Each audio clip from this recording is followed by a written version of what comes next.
नमस्कार दोस्तों, मैं विशाल कुमार गुप्ता आप सभी का स्वागत करता हूं BHU एकेडमी के ऑनलाइन लर्निंग प्लेटफॉर्म पे।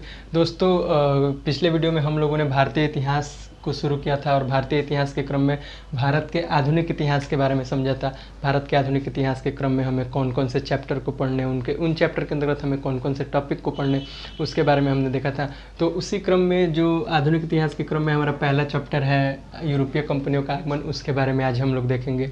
फिर इसके बारे में भी समझेंगे कि जब यूरोप के लोग भारत आए तो उस समय की स्थितियाँ क्या थी, कैसे उन्होंने अपना साम्राज्य स्थापित किया, फिर व्यापार करने के लिए उन्होंने कहाँ कहाँ अपनी कंपनियाँ स्थापित की, कब कंपनियाँ स्थापित की, फिर अनेक युद्धों द्वारा कैसे वापस वो चले गए, उसके बारे में देखेंगे। तो इस क्रम में जब हम आगे बढ़ते हैं तो देखते हैं कि उस समय की जो तत्कालिक स्थिति थी वो क्या थी।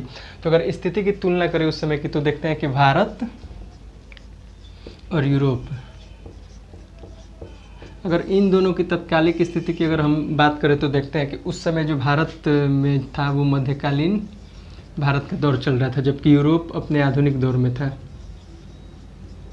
उस समय मध्यकालीन भारत के टाइम में खास करके जब मुगल वंश का शासन था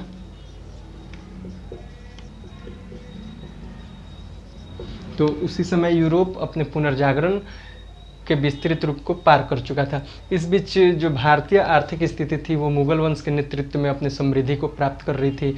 यूरोप से अनेक लोग आते थे व्यापार करने के लिए, कपड़ा, मसाला आदि आदि और भी वस्तुओं के व्यापार करने के लिए। लेकिन उस समय जो व्यापार होता था वो स्थल मार्गों के द्वारा होता था। ऐसा नहीं था कि उस समय भारत और यूरोप के बीच जो व्यापारिक संबंध थी वो शुरू हुई थी, जबकि भारत और यूरोप के बीच व्यापारिक संबंध जो है वो बहुत ही पहले से ही, प्राचीन काल से ही चलती आ रही, सिंधु घाटी सभ्यता से ही चलती आ रही। तो उस समय भारत और यूरोप के बीच जो व्यापार होता था वो स्थल मार्ग से होता था। इस बीच की एक जो बहुत महत्वपूर्ण घटना थी, जो इस घटना को मतलब इस घटना का उत्तरदायी उसको हम बोल सकते हैं, वो है कि 1453 ईस्वी की एक घटना है। 1453 ईस्वी की एक महत्वपूर्ण घटना है। यूरोप के पूर्वी भाग कुस्तुनतुनिया पर अरबों का आक्रमण होता है, जिसकी वजह से यूरोप और भारत के बीच का जो स्थल मार्ग होता है व्यापार का वो अवरुद्ध हो जाता है। और जब ये मार्ग अवरुद्ध हो जाता है तो यूरोप में शुरू होता है भौगोलिक खोज का दौर। यूरोपियों में एक अलग ही होड़ मच जाती है कि भौगोलिक खोज को लेके, और इस भौगोलिक खोज के क्रम में जो सर्वाधिक दिलचस्पी है वो पुर्तगाल और स्पेन के लोगों ने दिखाई। तो इस क्रम में जब ये मार्ग अवरुद्ध हो जाता है 1453 ईस्वी में कुस्तुनतुनिया पर आक्रमण होने के क्रम में, तो बहुत से लोग आए भारत, निकले वो जल मार्ग से, समुद्री मार्ग से होते हुए भारत और यूरोप के बीच स्थल मार्ग की खोज के लिए। तो इस क्रम में हम देखते हैं कि 1492 ईस्वी में कोलंबस जो भारत की खोज के लिए निकला और वो मार्ग भटक जाने के क्रम में अमेरिका की खोज कर चुका, यूरोप और अमेरिका के बीच स्थल मार्ग की खोज कर चुका। तो इस घटना को हम एक छोटे से शॉर्ट मैप के द्वारा समझेंगे तो पाएंगे कि जैसे पूरी दुनिया गोल है, तो ये आपका यूरोप हो गया, ये अमेरिका हो गया, अमेरिका के उत्तरी अमेरिका, उसके नीचे दक्षिणी अमेरिका, फिर यूरोप के नीचे अफ्रीका हो गया, फिर ये हो गया आपका पूरा एशिया महाद्वीप, फिर यहाँ पे है आपका ऑस्ट्रेलिया। तो हम देखते हैं कि जब यूरोप से लोग निकलते हैं तो वो इस क्रम में जो 1492 ईस्वी में कोलंबस निकला था भारत और यूरोप के बीच स्थलीय मार्ग के खोज को लेके, तो वो भारत न पहुंचकर वो मार्ग भटक जाने की वजह से अमेरिका पहुंच जाता है और गलती से कोलंबस 1492 ईस्वी में भारत और यूरोप और अमेरिका के बीच समुद्री मार्ग की खोज कर देता है। और फिर इसी क्रम में जब हम आगे देखते हैं 1498 ईस्वी में, तो उस समय जो वास्को डिगामा था वो 1498 ईस्वी में पुर्तगाल से चला और अटलांटिक महासागर होते हुए हिंद महासागर में प्रवेश किया और फिर भारत के केरल राज्य में पहुंचा। तो यहाँ पे हमें 2-3 टाइम पीरियड मिलता है कि पहले 1453 में कुस्तुनतुनिया पर आक्रमण होता है अरबों का और वो स्थल मार्ग अवरुद्ध हो जाता है। शायद वो स्थल मार्ग अवरुद्ध न हुआ होता तो इतनी बड़ी जो व्यापार को लेके क्रांति हुई थी उस समय नहीं हुई होती।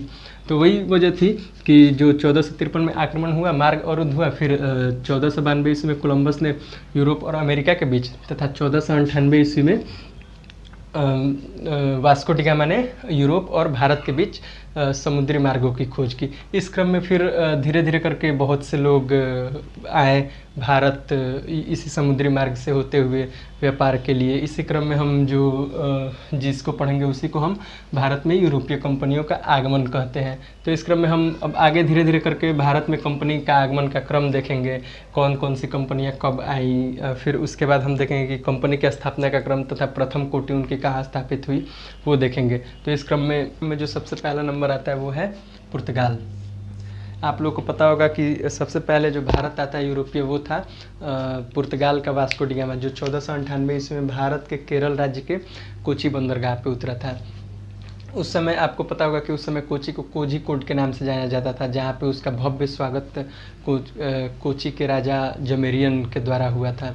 फिर इस क्रम में हम आगे बढ़ते हैं तो देखते हैं कि जो दूसरे नंबर पे आते हैं वो डच के लोग थे। वो लोग 1595 ईस्वी में डच के लोग 1595 ईस्वी में वहाँ से निकले तो ज़रूर भारत के लिए, लेकिन वो भारत न पहुँच के डच के लोग भारत न पहुँच के इंडोनेशिया के सुमात्रा पे पहुँचे। फिर वहाँ से ये लोग वापस 1602 ईस्वी में भारत आए। तो इस क्रम में हम डच के बारे में देखते हैं कि ये लोग 1595 ईस्वी में भारत आने के लिए निकले, लेकिन भारत न पहुँच के इंडोनेशिया पहुँच गए। फिर इंडोनेशिया से वापस ये लोग भारत कब आए तो 1602 ईस्वी में। फिर आगे हम लोग देखते हैं कि इसी क्रम में अंग्रेज जो ब्रिटेन के लोग, इंग्लैंड के लोग थे, वो 1600 ईस्वी में भारत आए व्यापार करने के क्रम में। फिर उसके बाद डेनमार्क के लोग, जिन्हें हम लोग डेनिस के नाम से जानते हैं, ये 1616 ईस्वी में भारत आए व्यापार के क्रम में। फिर फ्रांस, जिन्हें हम फ्रेंच के नाम से जानते हैं, ये लोग 1664 ईस्वी में व्यापार के क्रम में भारत आए। फिर उसके बाद स्वीडन के लोग आते हैं 1731 ईस्वी में व्यापार के क्रम में। तो ऐसे हम लोगों ने विभिन्न देशों के जो लोग थे व्यापार के लिए कब कब आए थे भारत, इसको हम लोग देखते हैं। इसी क्रम में हम लोग आगे कंपनी स्थापना का क्रम, फिर उनकी जो प्रथम कोठी कहाँ स्थापित हुई उसको देखेंगे। तो इस क्रम में मतलब हम देखते हैं कि जो यूरोपीय भारत आए थे तो उनकी जो मंशा थी वो भारत के साथ व्यापार करने की थी। तो व्यापार करना है तो जाहिर सी बात है कि अगर व्यापार को बढ़ाना है तो अपनी कंपनियाँ स्थापित करेंगे। तो इसी क्रम में हम देखते हैं कि जो भारत में यूरोपियों द्वारा कंपनी की स्थापना की गई वो सबसे पहले पुर्तगालियों ने 1503 ईस्वी में अपनी कंपनी की स्थापना की। और सबसे पहली जो उनकी कोठी थी यानी कंपनी थी जो सबसे पहली, उसे इन्होंने कोची में स्थापित किया। फिर उसके बाद जो दूसरे अंग्रेज आए, वो अंग्रेज आए तो 1600 में, लेकिन 8 साल बाद ये अंग्रेज 1608 ईस्वी में सूरत में अपनी कंपनी स्थापित की। फिर हम लोग आगे देखते हैं कि ये जो यहाँ पे नोट है वो मतलब ये है कि अंग्रेजों द्वारा पूर्णतः स्थापित प्रथम कोठी, मतलब अंग्रेज ने 1608 ईस्वी में तो अपनी कोठी स्थापित करने के लिए, कंपनी स्थापित करने के लिए काम शुरू कर दिया था, लेकिन जो उनका पहला पूर्ण रूप से तैयार कोठी था वो 1611 ईस्वी में मसूलीपट्टनम में किया तथा जो सूरत वाला था 1608 ईस्वी वाला, वो आगे जाके 2 साल बाद 1613 ईस्वी में उसका काम पूरा हुआ। तो इसी क्रम में यही था नोट कि अंग्रेजों द्वारा, अगर क्वेश्चन पूछे कि अंग्रेजों द्वारा स्थापित प्रथम कोठी तो हम आंसर देंगे सूरत 1608, जबकि वही पूछेगा कि पूर्णतः स्थापित प्रथम कोठी, तो मतलब सबसे पहले काम लगा सूरत में, लेकिन सबसे पहले स्थापित हुआ वो मसूलीपट्टनम में 1611। फिर इसी क्रम में जो डच के लोग हैं, वो डच के लोग देखते हैं कि 1605 ईस्वी में मसूलीपट्टनम में अपनी प्रथम कोठी स्थापित करते हैं। फिर फ्रांस के लोग 1668 ईस्वी में सूरत में अपनी कोठी स्थापित करते। तो ऐसे हमने देखा कि भारत में यूरोपियों के आगमन के क्रम कब आए। फिर हमने देखा कि कंपनी की स्थापना का क्रम कब इन्होंने अपनी कंपनी की स्थापना की। फिर प्रथम कोठी अपनी कहाँ खोली, इसको देखा। फिर हम आगे एक एक करके अब इन कंपनियों के बारे में समझेंगे कि पुर्तगाल आया तो पुर्तगाल के साथ कौन कौन आया, फिर इनके कौन कौन से गवर्नर हुए, फिर ये क्या क्या व्यापार के क्रम में क्या क्या काम किए, फिर भारत के किन किन क्षेत्रों में अपना अधिकार जमाया, फिर वापस कैसे चले गए, इसको हम देखेंगे। तो इस प्रकार हमने यूरोपीय कंपनियों के आगमन के क्रम में अभी तक देखा कि यूरोप से कौन कौन से देश के लोग आए, कब कब आए, उन्होंने अपनी कंपनी जो थी वो कहाँ स्थापित की। तो इस क्रम में हम आगे बढ़ते तो एक एक करके अब उन सारे देश के बारे में जानेंगे। तो सबसे पहला जो हमारा आता है वो है पुर्तगाल। हम जानते हैं कि 1498 ईस्वी में पुर्तगाल के यात्री वास्को डी गामा भारत आया। उसी ने यूरोप और भारत के मध्य एक नए समुद्री मार्ग की खोज की। तो इस क्रम में जब वो उस समुद्री मार्ग की खोज के लिए निकला तो ये होगा ना कि हाँ किससे परमिशन लेके आया होगा, अपने मन से तो आएगा नहीं। तो उस समय उसे समुद्री मार्ग की खोज किया गया पुर्तगाल के तत्कालिक शासक डॉन हेनरिक ने दिया था। डॉन हेनरिक को उनके उपनाम हेनरी द नेविगेटर के नाम से भी जाना जाता है। और इसी क्रम में जब हम आगे बढ़ते हैं तो देखते हैं कि पुर्तगाली अर्थात वास्को डी गामा जिस मार्ग से होते हुए भारत आए थे उस मार्ग को केप ऑफ गुड होप के नाम से जाना जाता है। तो अगर एग्जाम में पूछे कि पुर्तगाली जिस मार्ग से भारत आए थे उस मार्ग को किस नाम से जाना जाता है तो Cape of Good Hope. Bharat और पुर्तगाल के बीच जो समुद्री मार्ग की खोज हुई उसकी आज्ञा किसने दी थी, तो तत्कालिक पुर्तगाल के शासक डॉन हेनरिक ने दी थी। तो इस क्रम में जब हम देखते हैं कि जब वास्को डी गामा भारत आया, व्यापार किया और फिर यहाँ से कुछ सामान लेके यूरोप गया, तो जब अपने यहाँ पुर्तगाल में उस सामान को बेचा तो उसे लागत से 60 गुना अधिक मुनाफा हुआ। और इसी मुनाफा को देखते हो कि इतना ज़्यादा मुनाफा हो रहा है वहाँ से सामान ला के अपने यहाँ बेचने पे, इसी मुनाफा को देखते हुए यूरोपियों को एक प्रोत्साहन हुआ कि हमें चलना चाहिए, हमें भी चलना चाहिए, हमें भी लाभ कमाना चाहिए इतना। तो इस क्रम में जो सेकंड पुर्तगाली आता है वो सेकंड पुर्तगाली पेड्रो अल्ब्रेज 1500 ईस्वी में भारत आया और उसने भी व्यापार किया। फिर उसके बाद 1502 ईस्वी में फिर वास्को डी गामा भारत आए और व्यापार किए। इस क्रम में धीरे धीरे ऐसे ही व्यापार चलता रहा, लोग आते गए आए, व्यापार किए गए ऐसे ही। इसी क्रम में पुर्तगाल की जो उस समय सरकार थी, शासन करने वाले लोग थे, उनको ये लगा कि क्यों ना व्यक्तिगत रूप में जो लाभ हो रहा है उसे क्यों ना हम अपने अंडर में एक टीम भेजे जो हमारे नियंत्रण में काम करेगी, जो लाभ होगा वो सरकार को प्राप्त होगा। तो इस क्रम में हमने देखा कि 1503 ईस्वी में पुर्तगाली ईस्ट इंडिया कंपनी की स्थापना होती है। इस प्रकार हम पुर्तगाली ईस्ट इंडिया कंपनी के वायसराय को अब देखेंगे। तो वायसराय के क्रम में जो पुर्तगाली ईस्ट इंडिया कंपनी के प्रथम वायसराय थे वो थे फ्रांसो द अल्मीडा, जो 1505 ईस्वी में भारत आए और 1509 ईस्वी तक भारत में रहे। ये पुर्तगाली ईस्ट इंडिया कंपनी के भारत में प्रथम वायसराय थे। इन्होंने शांत जल की नीति या ब्लू वाटर पॉलिसी अपनाई। ब्लू वाटर पॉलिसी क्या है, तो ब्लू वाटर पॉलिसी में जैसे भारत के जो निचला हिस्सा है हिंद महासागर, उस पर पुर्तगालियों को ये था कि हम अपना वर्चस्व कायम करेंगे और वहाँ से जितनी भी व्यापारिक गतिविधियाँ होंगी हमारे नियंत्रण में होंगी, तो इसे ब्लू वाटर पॉलिसी या शांत जल की नीति कहते हैं। फिर इनके बाद जो पुर्तगाल ईस्ट इंडिया कंपनी के वायसराय के रूप में है वो थे अल्फांसो द अल्बुकर्क, जो 1509 ईस्वी से 1515 ईस्वी तक भारत के वायसराय रहे।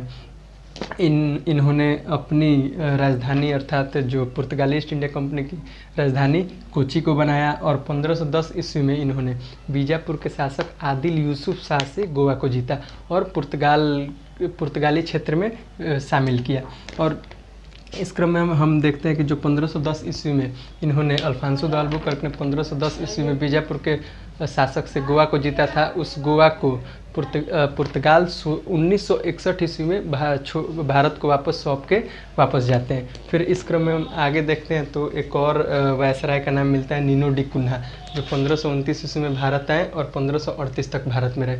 इस क्रम में इन्होंने अपनी राजधानी कोची से गोवा स्थानांतरित की और फिर नीनो डी कुन्हा ने 1529 ईस्वी में दीव तथा 1559 ईस्वी में दमन को जीता और पुर्तगाल के अंतर्गत मिलाया। फिर इसी क्रम में और भी पॉइंट है, और कुछ पॉइंट है जो हम इम्पोर्टेंट पॉइंट के रूप में देख सकते हैं, जो यहाँ पे हमने नहीं लिखा है। तो हम देखते हैं कि जो भारत में प्रिंटिंग प्रेस की शुरुआत हुई थी वो पुर्तगालियों द्वारा हुई थी। तो अगर एग्जाम में पूछे कि भारत में प्रिंटिंग प्रेस की शुरुआत किसके द्वारा की गई थी, तो वो थी पुर्तगालियों द्वारा। फिर था कि भारत में अनानास, गन्ना, पपीता, उस समय तक भारत के लोग अनानास, गन्ना और पपीता की खेती से परिचित नहीं थे, तो वो उसकी खेती भारत में पुर्तगालियों की ही देन थी जो शुरू की गई। फिर उसके बाद भारत में तंबाकू का प्रसार पुर्तगालियों के द्वारा किया गया। फिर जो वास्को डी गामा भारत आता है तो ये भी है कि अगर आया था तो किसी ने सहयोग किया होगा।